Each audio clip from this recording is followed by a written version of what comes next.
how sort of BrahMos evolved from an initial naval version to become this very versatile sort of missile system across land, sea, air, submarine platforms. Yes. And also, how was this whole process of trying to integrate the BrahMos with our frontline fighter, the Sukhoi 30 MKI?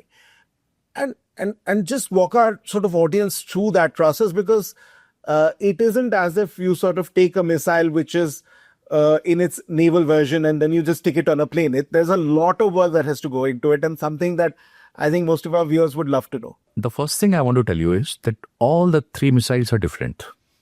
The naval version, army version, air force version. All three are different. We use BrahMos because it's a brand name. It's become popular. And why to create more names? The users know about the functionality of the missile. Some are common, but many things are different inside the missile.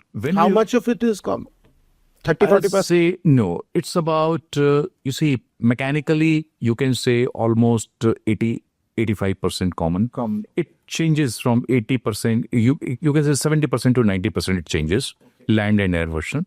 But inside the software is different, almost different. The electronic system are also different. But what happens sometimes by using one module, you can make use of it in the various manners. So there is a standard module sitting, but it is doing different functions. You have versions of it. Different, yeah. Correct. Well, different versions. Now, what happened when we were designing the missile, we had thought of it, that this missile we would be able to use as a universal missile for all the armed forces. So at the design table itself, we had the idea. But for the users, when we conducted it for the Indian Navy, the test, and became successful, it was being watched by the Indian Army and Indian Air Force.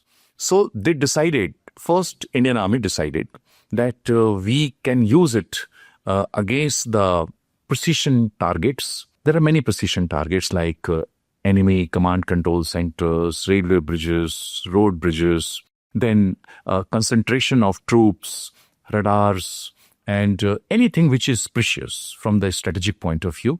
So we said, the Army said we can make use of it there. Army is having a limitation. Navy can sail through the waters. Army, if it has to move, they can move only through the wheeled vehicle. So the speed is always slow. Then Air Force said we can use it, and if Air Force uses it, the speed of Sukhoi. The Sukhoi can move from one place to another. Two times the sound, speed of sound. Yeah. So the war theater, it changes.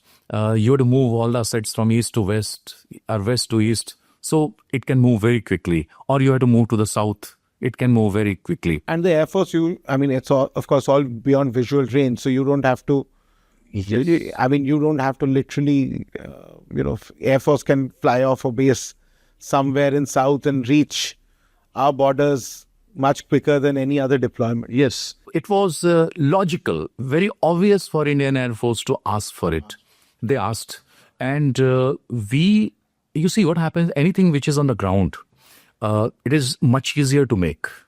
But anything which is going into the air, very complicated. So the adaptation from the naval version to the army version was easier. It's quicker. It was quicker. But what happens in the naval version, you are targeting it from the sides. The missile is flying over the surface of water and you are going and hitting on the side of the warship.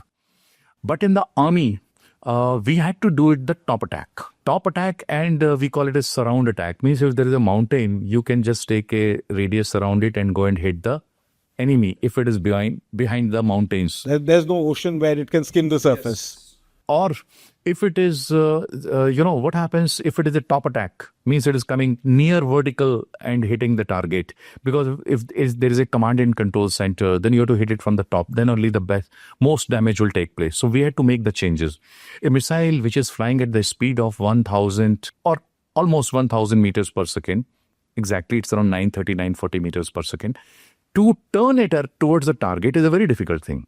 So to turn it to the top, bring it down, that was a big challenge. So we had to face a lot of challenges in the guidance, in the rewriting the software. So basically, you have different guidance systems for all the versions, and your hardware, there's some similarities. Strategy is different. Strategy is different. But when it comes to the Air Force, their strategy is completely different. Because what happens, the same missile, it is a anti-ship and it can be land attack also. You see what happens when it is a land attack, then you don't need seeker because the target is fixed. So you save a lot of money if you use a missile without seeker.